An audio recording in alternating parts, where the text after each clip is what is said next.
अपने दादाजी की बात सुनकर आरान हाँ में अपना सर हिलाता है और आगे बढ़ने लगता है। उसके पीछे पीछे रॉकी और दादाजी भी चल रहे थे। थोड़ी देर में वह सभी क्रिस्टल फोर्ट्रेस के अंदर प्रवेश कर गए। अब आगे आरान वहां की सभी चीजों को बहुत गौर से देख रहा था। उसने दादाजी से पूछा, क्या यहाँ मेरी ट्रेनिंग बाकी स्टूडेंट्स के साथ होगी दादाजी? दादाजी ने गहरी सांस लेते हुए जवाब दिया, नहीं, तुम्हारी ट्रेनिंग आम स्टूडेंट्स की तरह नहीं होगी। तुम्हें यहाँ के सबसे ताकतवर और अनुभवी मास्टर्स के भी मास्टर से सीखना होगा, जो अकेले ही लाखों के तादाद में आए दुश्मनों को भी धूल में मिलाने की ताकत रखते हैं, न कि किसी नौसिखिए के साथ। ये सफर तुम्हारे लिए तुम्हारे सोच से भी कई ज्यादा मुश्किल होने वाला है, लेकिन यही मुश्किलें तुम्हें असाधारण बनाएगा। दादाजी, आरान और रॉकी ऐसे ही बात करते करते आगे बढ़ रहे थे। इस वक्त आधी रात का वक्त हो गया था, इसलिए वहां पर कोई भी नहीं था। वैसे भी वहां का एरिया इतना ज्यादा कॉन्फिडेंशियल था कि वहां ग्रेट ग्रांड मास्टर के अलावा बहुत कम ही कोई मार्शल मास्टर दिखाई देते थे, और जिन भी मास्टर्स को वहां आने की परमिशन था वह भी बहुत हाई रैंक पोजीशन पर थे। चलते चलते आरान के दादाजी आरान और रॉकी को एक वुडन कॉटेज में ले गए और बोले, तुम दोनों आज से यही रुकोगे जब तक कि तुम दोनों की ट्रेनिंग कंप्लीट नहीं हो जाती। इतना बोलकर आरान के दादाजी एक अलग कॉटेज में चले गए जहां पर वह रुकने वाले थे। उनके जाने के बाद आरान आगे बढ़ा और चुपचाप जाकर अपने बेड पर सो गया। आरान को बिना कुछ बोले जाते हुए देखकर रॉकी का मुंह बन गया और वह भी आरान को बिना डिस्टर्ब किए आरान के ऑपोजिट साइड बेड पर जाकर लेट गया।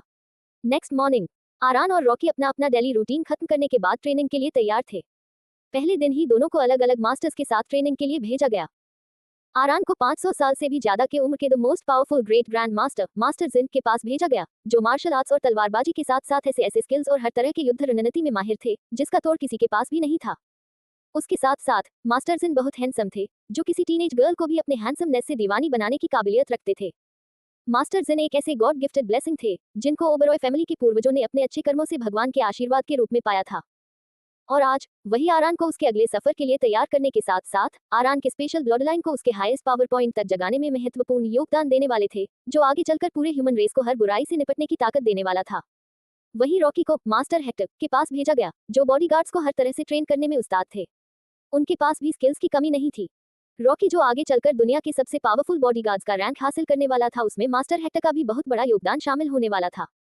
आरान ने जैसे ही मास्टर जिन को पहली बार देखा, वह उनकी हद से ज्यादा प्रभावशाली व्यक्तित्व और कोल्ड आंखों से अपने आप को सिहरने से रोक नहीं पाया। आरान के इनर स्ट्रेंथ को परखते हुए मास्टर जिन अपने कठोर आवाज के साथ आरान से पूछते हैं, क्या तुम्हें लगता है कि तुम मेरे सामने टिक पाओगे, लड़के? आरान ने अपनी हिम्मत जुटाई और जवाब दिया, मैं लड़ूंगा। मेरे दादाजी ने मुझे हार मानना नहीं सिखाया, चाहे कितना भी कड़ी मेहनत क्यों न करना पड़े, मैं तैयार हूँ मास्टर। आरान की बात करने के लहजे में मास्टर जिन को वह आत्मविश्वास और दृढ़ता दिखाई दे रहा था जो वह अपने स्टूडेंट में देखना चाहते थे। उनको देखकर ऐसा लग रहा था जैसे वह आरान की बातों से संतुष्ट हो। फिर शुरू हुआ आरान का लॉर्ड बनने का स्पेशल ट्रेनिंग। आरान के साथ रॉकी का भी ट्रेनिंग चलने लगा।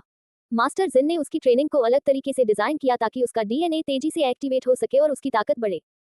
शुरू में उसे बेसिक मार्शल आर्ट्स के साथ साथ कुछ यूनिक लेवल की बैलेंस और रिफ्लेक्सेस सुधारने वाले एक्सरसाइजेस कराए जाते हैं जो आरान के दादाजी आरान को घर पर नहीं सिखा पाए थे। उसकी पहली fighting the emperor kings organisation में तब हुआ जब उसे जन्ना नामक एक ट्रेंड वॉरियर से लड़ना पड़ा। पहली बार में उसे हार का सामना करना पड़ा, लेकिन कहीं न कहीं उसकी हार में भी उसकी सीख छिपी हुई थी। उसकी स्पेशल ब्लड लाइन पावर उसे बार बार हारने के बाद भी तेजी से सीखने में मदद कर रहा था। वह हर बार अपनी कमजोरी को समझने लगा और अगली बार और बेहतर तरीके से लड़ने लगा। इसके बाद उसे विभिन्न मार्शल आर्ट्स और टेक्वांडो के एडवांस मूव्स सिखाए जाते हैं, जैसे कि एक शैडो स्टेप जिसमें वह अपनी गति का उपयोग करके दुश्मन की आंखों से ओझल हो जाता है। इसी तरह ड्रैगन्स क्लॉ जैसे घातक पंच भी सिखाए जाते हैं, जिसमें वह अपनी उंगलियों को इस तरह से इस्तेमाल करता है कि दुश्मन को गंभीर चोट पहुंचा सके। इसके साथ साथ आरान को कुछ ऐसे स्पेशल मूव भी सिखाया जाता है जो डायरेक्टली आरान के ब्लड लाइन से रिलेटेड होता है।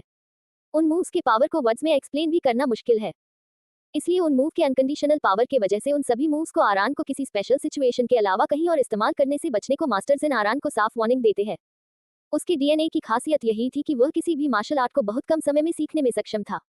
ट्रेनिंग के दौरान मास्टर जिन उसे हर स्टेप पर गाइड करते हैं और यह सुनिश्चित करते हैं कि उसकी ताकत सिर्फ शरीर में ही नहीं बल्कि दिमाग में भी हो।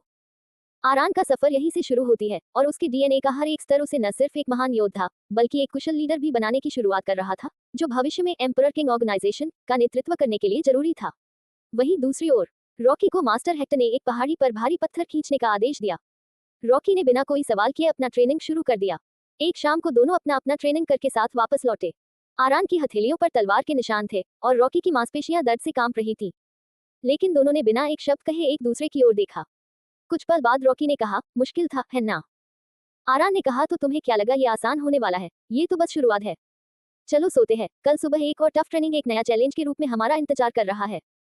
आरान की बात सुनकर रॉकी हम बोलकर सो जाता है और आरान भी। कुछ हफ्तों बाद दादाजी ने आरान को बुलाया और कहा, आरान, तुम्हें लॉर्ड बनने के लिए सिर्फ मास्टर से लड़ना और सीखना नहीं है, तुम्हें अपने भीतर की हर कमजोरी से लड़ना है। ये सफर आसान नहीं होगा, लेकिन ये तुम्हें वह बनाएगा जिसके लिए तुम पैदा हुए हो। साथ ही तुम्हें अपने अंदर मौजूद करीना के द्वारा दिए गए ड्रग के असर को भी अपने हिसाब से ढालना होगा। आरान ने गहरी सांस लेते हुए कहा, मैं तैयार हूँ दादाजी। रॉकी ने भी एक्साइटमेंट से कहा, और मैं भी। ऐसे ही दोनों की हद से ज्यादा स्ट्रॉन्ग ट्रेनिंग चलता रहा। द एम्परर्स किंग ऑर्गेनाइजेशन के भीतर आरान के प्रोग्रेस स्पीड को देखते हुए मास्टर जिन और दादाजी ने उसकी क्षमताओं में कुछ असाधारण पाया, जैसा कि उन्हें उम्मीद था। हर तकनीक, हर मूव और हर स्किल को आरान अपने स्पेशल ब्लड लाइन की वजह से न केवल जल्दी समझता था, बल्कि उसे इतनी तेजी से परफेक्ट कर देता कि देखने वाले दंग रह जाते। एक शाम जब आरान अपनी ट्रेनिंग के बाद आराम कर रहा था, दादाजी उसे एक खास कमरे में ले गए। वह कमरा क्रिस्टल फोर्ट्रेस के सबसे गुप्त हिस्से में था। दादाजी ने कहा, रान, जैसा कि तुम जानते हो, तुम्हारी इस असाधारण क्षमता का कारण तुम्हारा ओबरोई ब्लड लाइन है। लेकिन तुम यह नहीं जानते कि तुम्हारे अंदर जो ब्लड लाइन पावर है वह हमारे खानदान का आज तक का सबसे पावरफुल एबिलिटी है, जो सिर्फ और सिर्फ तुम्हारे पास है। इस ब्लड लाइन की वजह से तुम्हें हर मार्शल आर्ट और फाइटिंग स्किल में महारत हासिल करने की ताकत मिलती है, जो कोई और नहीं कर सकता। लेकिन इसे पूरी तरह से जागृत करने के लिए तुम्हें अपनी सीमाओं से परे जाना होगा। आरान ने हैरानी से पूछा, तो क्या इसका मतलब है कि मैं उन सभी extraordinary powerful soul moves को भी सीख सकता हूँ जिन मूव्स की आप एक बार जिक्र कर रहे थे? दादाजी मुस्कुराए और बोले, सिर्फ सीख नहीं सकते, बल्कि हर कला में मास्टर बन सकते हो जिनकी कल्पना भी कोई नहीं कर सकता। लेकिन यह आसान नहीं होगा। तुम्हें अपनी आत्मा और शरीर की हर कमजोरी को खत्म करना होगा, और यही तुम्हारी अगली ट्रेनिंग का मकसद है। धीरे धीरे वक्त बीतता गया। उसके साथ आरान स्ट्रॉन्ग से स्ट्रॉन्गेस्ट होता जा रहा था। करीना ने अब नॉर्मली जो ड्रग आरान को बॉडी स्ट्रेंथनिंग के लिए दिया था, उस वजह से आरान को अपने ट्रेनिंग के दौरान थोड़ा ही सही लेकिन आसानी हो रहा था।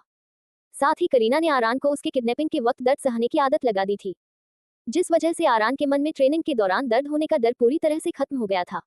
आरान बहुत तेजी से मास्टर जिन के हर एक स्किल्स और रणनीति को सीखता जा रहा था। मास्टर जिन भी आरान को सब कुछ इतने तेजी से सीखता हुआ देखकर बहुत खुश हो रहे थे, इसलिए वह भी आरान को अपना हर एक विद्या अपने मन से सीखा रहे थे। वहीं दूसरी तरफ रॉकी भी अपने ट्रेनिंग में अपना 100% दे रहा था। अगले दिन मास्टर जिन ने आरान को बुलाया और कहा, अब तुम्हारी ट्रेनिंग का सोल मूव्स ट्रेनिंग शुरू होता है। तुम्हें हर फाइटिंग स्टाइल का सामना करना होगा और हर बार हारने के बाद दोबारा खड़े होना होगा। ये तुम्हारी सहन शक्ति और ब्लड लाइन को जगाने का सबसे अहम हिस्सा होगा। आरान ने अपने सारे डर और संदेह को किनारे रखा और अलग अलग fighting move martial art masters के साथ मुकाबला करना शुरू किया। हर बार वह गिरता, दर्द से कराहता, लेकिन हर बार वह पहले से ज्यादा मजबूत होकर खड़ा होता। वहीं दूसरी ओर रॉकी की ट्रेनिंग मास्टर हेक्टर के साथ भी अपने अंतिम चरण में थी। उसे हर तरह के खतरों से निपटने, आरान की सुरक्षा को प्राथमिकता देने और अपने शरीर को एक ढाल के रूप में इस्तेमाल करने के तरीकों को सीखना था।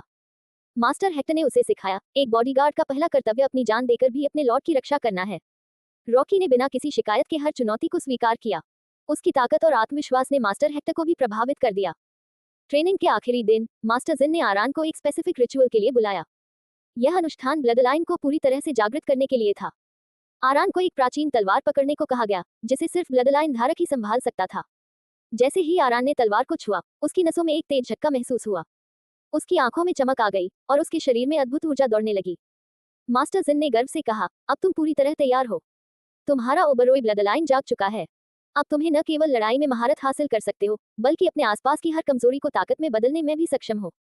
ऐसे ही आरान का एक एक करके हर एक मूव, हर एक फाइटिंग स्किल में महारत हासिल करने के दौरान 3 साल कब बीत गए पता ही नहीं चला। 3 साल बाद आरान 8 साल का हो चुका था और रॉकी 7 साल का। आज दोनों की ट्रेनिंग अपने अपने गुरु मास्टर जिन जो आरान के मास्टर थे और मास्टर हेक्टर जो रॉकी के ट्रेनर थे, उनके साथ साथ कई ऐसे ग्रैंड मास्टर्स के अंडर भी पूरी हो गई थी, जिनका अपने अपने अनोखे फाइटिंग स्टाइल का सामना करना पावरफुल से पावरफुल मार्शल आर्टिस्ट के भी बस का नहीं था। और आज ही आरान को ऑफिशियली लॉर्ड का पोजीशन मिलने वाला था। इन 3 सालों में आरान द एम्परर्स किंग ऑर्गेनाइजेशन में अपना दबदबा बना चुका था। इतने छोटी सी उम्र में उसने द एम्परर्स किंग ऑर्गेनाइजेशन को एक ऐसी मुकाम पर ले आया था, जिस वजह से द एम्परर्स किंग ऑर्गेनाइजेशन के मास्टर्स आरान को रेस्पेक्ट करने के साथ साथ उससे डरते भी थे। 8 साल की उम्र में ही आरान अपने सूझबूझ से ऐसे कई दुश्मनों का नामो निशान मिटा दिया था, जो अवैध तरीके से अपने पावर और पोजीशन का गलत फायदा उठाकर अलग अलग देशों में अपना हेडक्वार्टर बनाकर अपने तमाम गलत कामों को अंजाम देना चाहते थे, जो पूरे ह्यूमन रेस के लिए हद से ज्यादा खतरनाक हो सकता था। इस वक्त आरान अपने कमरे में लॉर्ड की क्राउन सेरेमनी के लिए तैयार हो रहा था।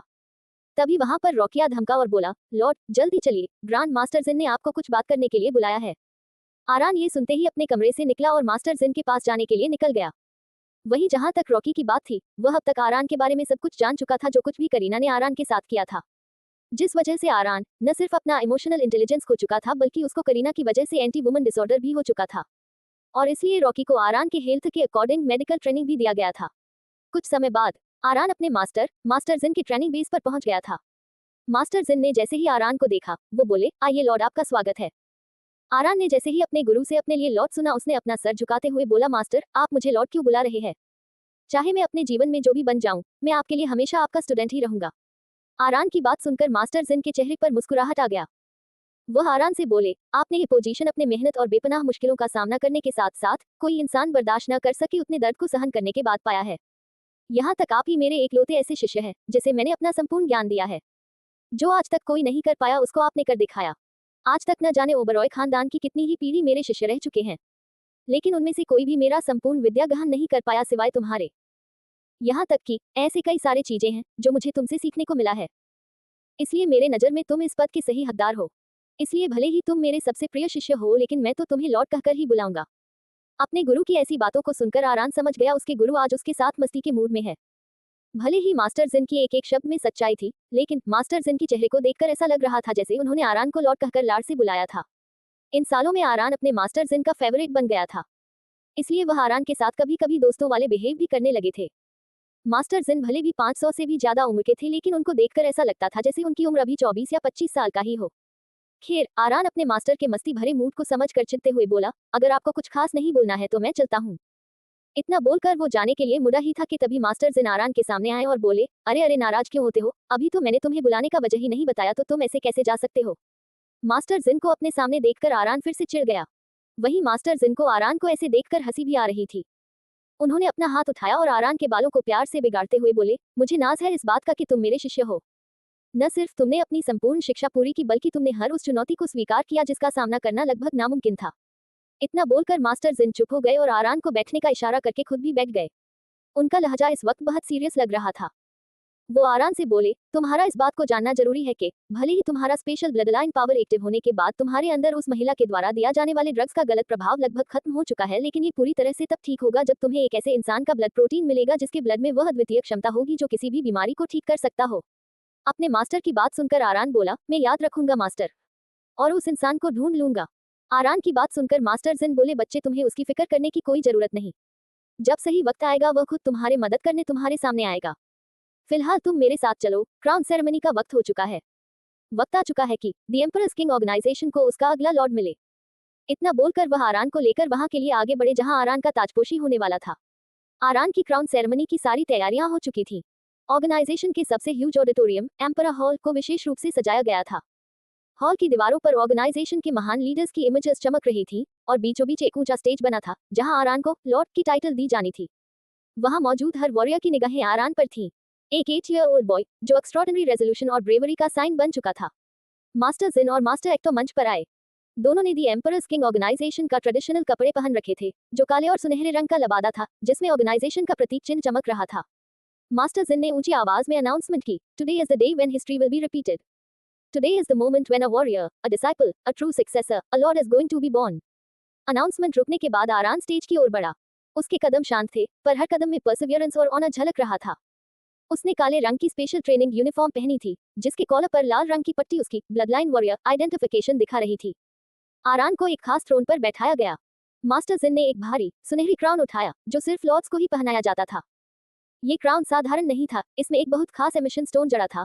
वह स्टोन जो सिर्फ उन लोगों को पहचानता है जिनमें सच्चे ओबरॉयज ब्लडलाइन की स्पेशल हेरिटेज होता है। जब क्राउन आरान के सिर के करीब आता है, स्टोन में हल्की नीली रोशनी बहुत तेज चमकने लगती है, जो इस बात का संकेत था कि आरान के पास जो ब्लडलाइन पावर था वह हद से ज्यादा किसी की सोच से भी परे होने तक का पावरफुल था। ओबरॉय ब्लडलाइन की जितने भी वंशजों को लॉर्ड बनने की उपाधि मिला, उनमें से किसी के भी क्राउन सेरेमनी में एमिशन स्टोन इतना ब्राइटनेस के साथ नहीं चमका जितना कि आरान के ताजपोशी के वक्त हो रहा था। वहां पर मौजूद सभी लोग ये देखकर हैरान होने के साथ साथ अगले लॉर्ड की ताकत के बारे में सोच सोचकर डर भी रहे थे। मास्टर जिन ने कहा, Aaron, do you swear to protect the organisation, its rules and its mission?